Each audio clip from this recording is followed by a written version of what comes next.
Unit 4 Subdit 3 Jatanras Ditreskrimum Polda Sumsel berhasil mengamankan 4 pelaku begal bernama geng pelor yang sering beraksi di kawasan Bukit, Kecamatan Ilir Barat. Keempat pelaku begal yang berhasil diamankan yakni MD, Ketua Geng Pelor, GR, Wakil Ketua Geng Pelor, RD, Panglima Geng Pelor, dan 2 anggota Geng Pelor, FD dan AD.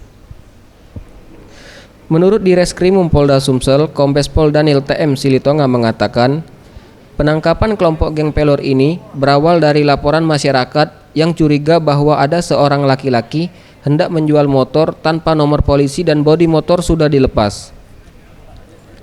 Mendapat informasi tersebut, petugas melakukan penelusuran dan penyelidikan saat pelaku RD hendak menjual motor di kawasan Jalan Kasnariansah, tepatnya di belakang SD 42 Palembang.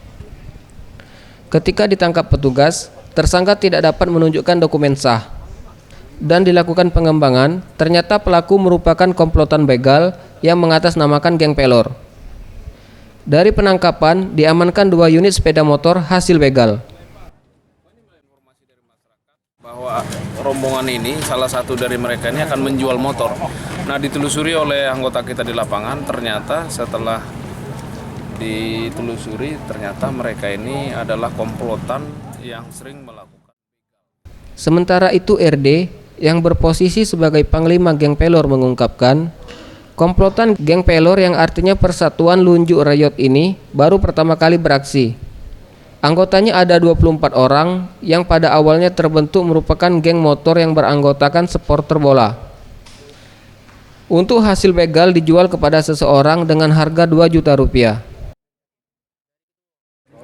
Terus itu gua ngomong katanya muat komunitas sudah muat komunitas geng pelor. itu awalnya kamu ini kelompok supporter bola atau mana? Iya, memang bola guys. Artinya apa? Persatuan Lunjuk Riot.